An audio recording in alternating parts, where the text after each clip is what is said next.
Good day to Dr. Aisha and to everyone who is watching. We are from Group 2 Apollo, and we are going to present our research on understanding the causal relationship between forcing agents and climate change. Next. So this is the overview of the contents. There are 6 parts. First is the introduction. Second is the literature review. Third is the methodology. Fourth is data collection and analysis. Fifth is triangulation and synthesis. And 5 and 6 is conclusion and recommendation. Next.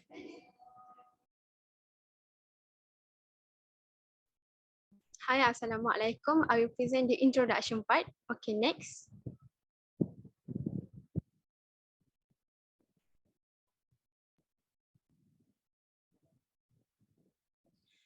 For the background of study, climate change is a long-term change in the average weather pattern that characterize a local, regional, and global climates. Climate scientists also define climate forcing as an imbalance in radiation at the Earth's surface. Climate forcing appears to be the fundamental reason for many species population cycle collapsing in the recent decade.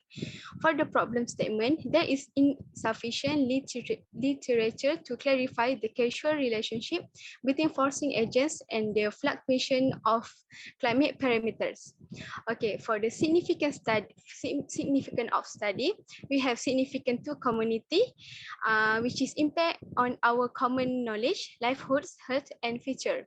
For the significant for the future research is about provide positive prospects for the future research as their solution to problems, reference or secondary or supporting data.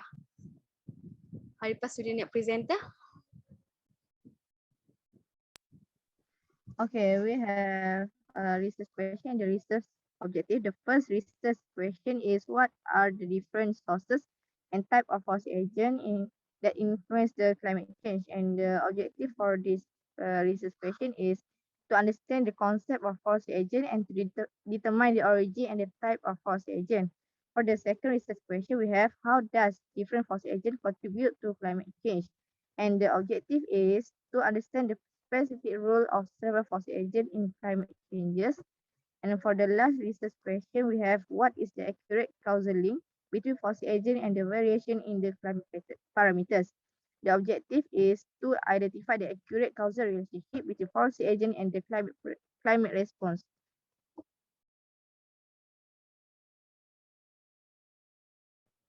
Next, I will be presenting the literature review. Before we move forward, we need to understand the Earth's system and also the definition of the climate itself. And according to standard definitions, climate refers to the long-term statistical patterns of the weather. For example, it includes temperature, cloudiness, and precipitation. And the scientists have broadened the definition of climate to include the oceanic and also terrestrial spheres, as well as chemical components of the atmosphere. And as a result, it will improve the understanding of how the atmosphere interacts with the oceans, the cryosphere, and the terrestrial and also marine biospheres, such as shown in the figure on the screen. And the figure here shows the climate system comprising the atmosphere, seas, land, and also the cryosphere. And the boxes in the figure include a list of the most significant state variables for each sphere. The sun, volcanic emissions, and human-caused greenhouse gas emissions, and also changes in the land surface are all regarded to be external to the climate systems for the purpose of this report.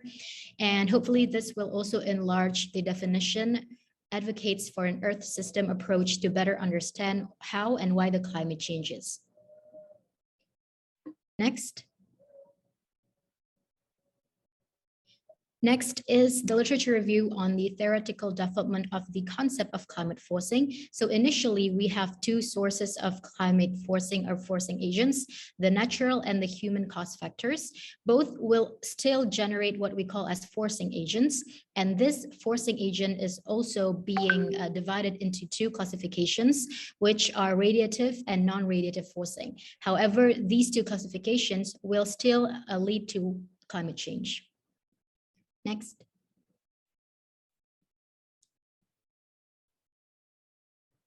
Next is the concept of radiative forcing. So this concept is being measured in watts per meter square of the surface area and is used to measure and assess the external sources of change that have an impact on the Earth's overall energy balance. And there are two terms in relation to this concept, which is positive radiative forcing, which is the incoming energy from sunlight that then it emits into space. And the negative radiative forcing is the energy that Earth loses more than the sun. Next. Next is the literature review on the types of climate forcing. As I have said before, there are two major classifications, which is radiative and non-radiative. For radiative, it is divided again into two classifications, which is direct and indirect. The direct radiative forcing causes a radiative disparity directly, for example, is the CO2. And for the indirect radiative forcing, it causes a radiative imbalance by first altering climate system components. For example, that is what aerosols do. And for non-radiative forcings can cause an energy imbalance. However, that does not exactly mean it will involve radiation. For example, is the rising evapotranspiration flow due to agricultural irrigation. Next. Okay, I will present about the methodology. First, for the research objective 1, we used the document review and survey. For the research objective 2, we use document review and interview. And for the research objective 3, we use survey, interview, observation, and FGD. And for last research objective, we use interview, survey, and FGD. Next. For the simple size, we using the convenience sample approach. Respondents are expert in climate science, methodology, and environment science who are both elegant and willing to practice in the research. For the document review, data collection, we conduct document review on the items such as concept, forcing in the climate change, definition of climate pattern, and so on. For the instrument, we use the government paper, web, report, book, and research article. For the data analysis, we use climatic analysis, and for research variable is force agent, climate change, and so on. Next. For the observation, we choose the Kuala Lumpur and Kota Damansara. For the data collection, we direct observation. Data we collect over 14 days, and we do the exploratory analysis. For the variables, we take the temperature, wind speed, precipitation, humidity, and forecast. For the instrument, we use the recording sheet, actuator apps, and notes. For the open-ended survey, the data collection, we conducted survey using the Q&A online, and we have 6 open-ended questions. For the sampling, we have no probability sampling, and we have 12 respondents. For the instrument, we also use the online survey Q&A and SPSS. For the variables is force agent and climate change, and for the data analysis, same like document review. For the interview, for the data collection, we conduct semi-structured interview with 2 informants. We use the Zoom and WhatsApp voice, and we also ask open-ended question. For the instrument, we use Zoom and WhatsApp voice note. For the variable is force agent, climate change, causal relationship, and for the data analysis, same like document review is estimated analysis. And for last, if focus group discussion, we use 3 informant, and we also ask open-ended question for the expert. And the instrument we use the Zoom node and our moderator. For the variables, we have a forcing agent, rule of forcing agent and their effect, and understanding of causes relationship. For the data analysis, inductive content analysis and constant comparison. Next. Um, for the data collection and data analysis.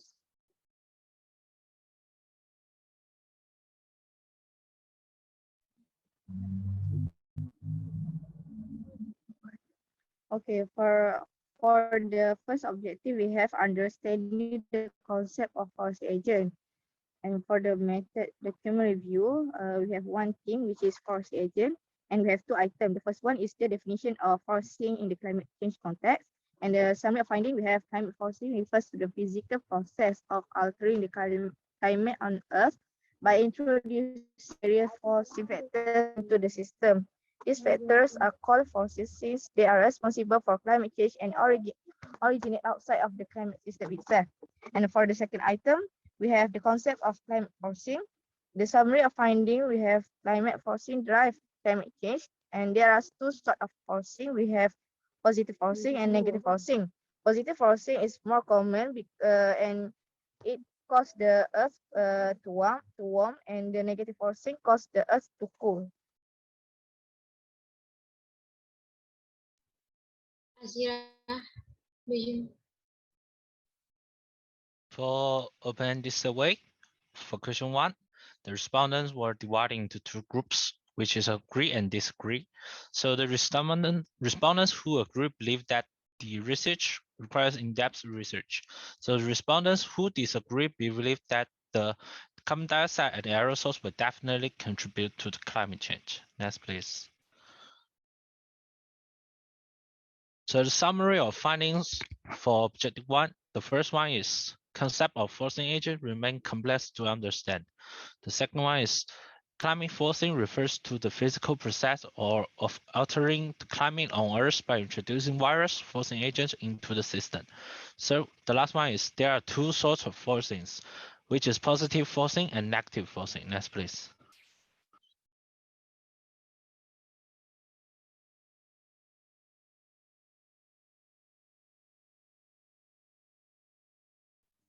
Next, I will be presenting the document review for objective 2, which is to determine the origin and also the types of forcing agents. Overall, we reviewed a total of 8 documents, which comprises of research articles, reports, web publication, and also other types of documents. And for the themes itself, it is divided into 2, which is the origin of forcing agents and also the types of forcing agents. And in total, there are 4 items. For the origin, there are 2 origins of the forcing agents, which is the natural and anthropogenic. And in summary, the natural sources of the forcing agents include the sun's energy output and also the regular changes in the Earth's orbital cycle and also big volcanic eruptions. And for the anthropogenic sources, it is the emissions of greenhouse gases and also other economical activities by the humans that can emit carbon emissions. Next would be the types of forcing agents. Here we have 2 types that we study, which is CO2 and aerosols. And for CO2, particularly, it provides a significant contribution to the forcing effect, and it has been the dominant contributor since 1990. And for the aerosols and also other reactive gases, it has a variety of effects on the climate of the Earth, and they can have 2 effects, which is direct and indirect. Next.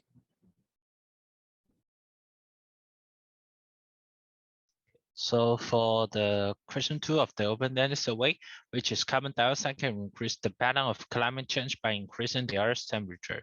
So almost all of the respondents have agreed that because carbon dioxide is one type of forcing agent, excessive emission of carbon dioxide gas in the air causes the depletion of the ozone layer, which in turn leads to an increase in the Earth's temperature.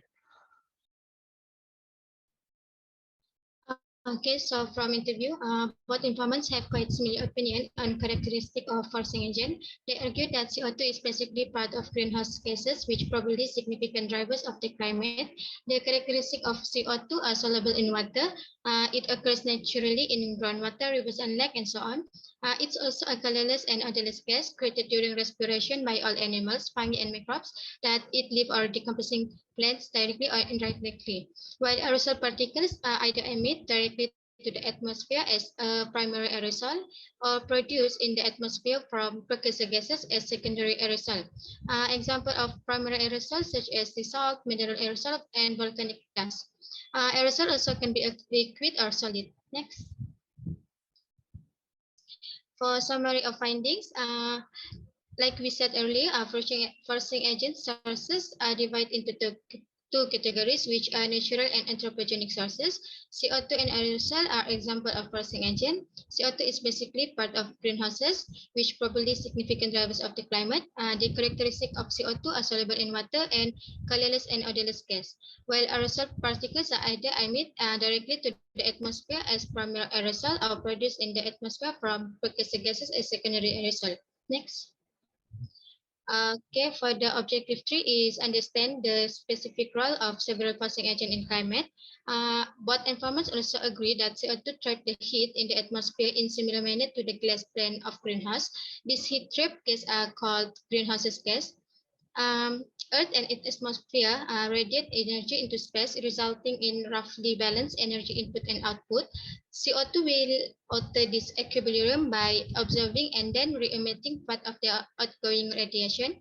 For the aerosol, it can reflect incoming sunlight back to outer space. It also changes amount of heat that gets in or out of the atmosphere, and they as well as affect their wave cloud form.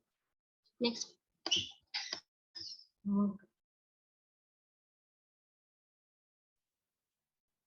Okay, for focus group discussion, in summary, all three informants agree that climate change is mainly caused by excessive emission of greenhouse gases.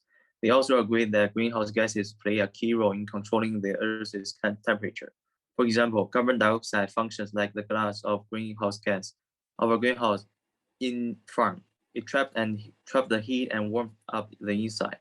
There's also an effect called feedback effect, which is that the carbon dioxide can interact with the water vapor in the atmosphere to increase the temperature. The informants also mentioned that the aerosol can help with the formation of clouds. The aerosol and cloud act as a filter to absorb, scatter, or reflect the solar ray. They also keep the earth warm at night. I'll pass to the next presenter.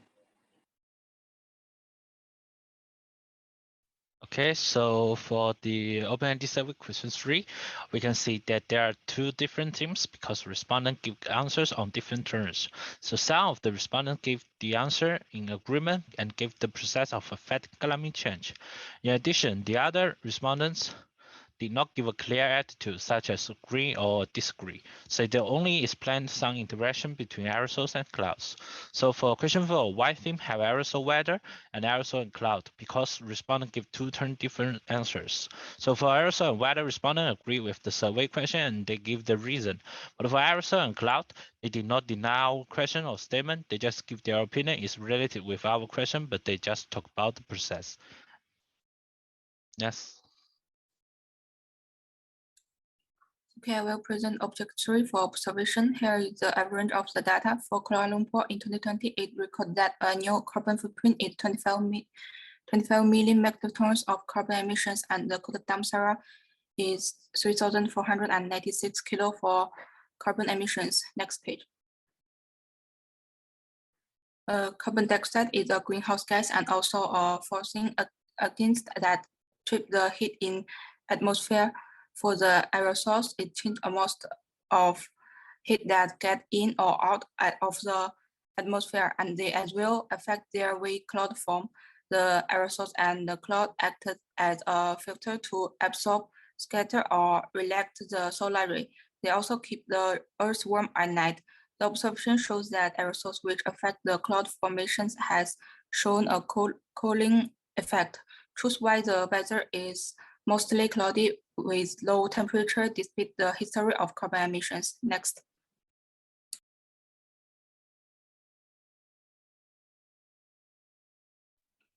So I will continue to introduce the interview objective for the causal relationship. There are two informant. The informant one is the focusing agent factor that initially drives the special changes in the climate. If not considering the gas that occur naturally, extreme climate change will not occur without the pressure of the focusing agent. For the informant two, focusing agents are factors that give effect to the climate change. Another one is the more we have the carbon dioxide, it will warm the earth. But if we have more aerosols, it will cool the earth. For objective 4, in conclusion, although informants think that the relationship between forcing agents and climate change is causal relationship, not just merely correlated, and the forcing agents are factors that initially drive substantial changes in the climate. The challenge to understand the relationship is the lack of knowledge about the topic. This kind of topic is not something people would love to take time to actually learn and understand what's been going on. For future approaches, informants said that the knowledge gap can be solved with higher technology and more accurate data in the future.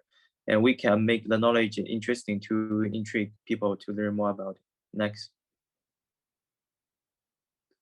Summary of findings. The forcing agents are factors that initially drive substantial changes in the climate. Carbon dioxide causes temperature rise. However, a more in-depth study for aerosol need to be conducted because it has been uncertain for many years. I'll pass to the next one. Next would be the triangulation and synthesis. So this is the cross-checking table for the findings from 5 research methods that we utilized. Overall, all of our themes, ideas, and objectives have been answered.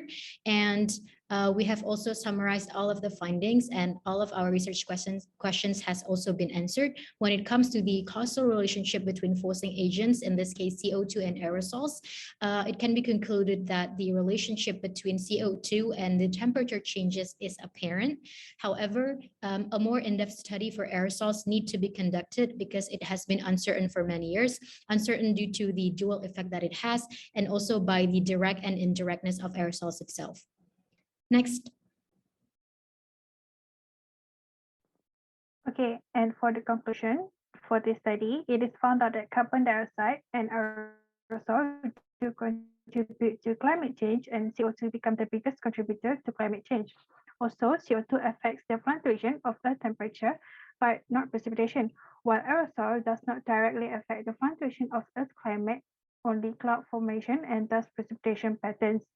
And since the most important part is forcing agent and climate change are still considered as a hard topic that takes time to understand and need further reading and study. And as a recommendation, it is encouraged to have a good understanding of the extreme climate condition, apply big data in various fields about climate change. We can better predict what the climate will be in the future. And another way is build and spark curiosity and revise the policies. Also, as climate change is an important issue nowadays, it is encouraged to improve the understanding about climate change, not only to researchers, but also to society. And this is the list of references. I think that's all from group 2. Thank you.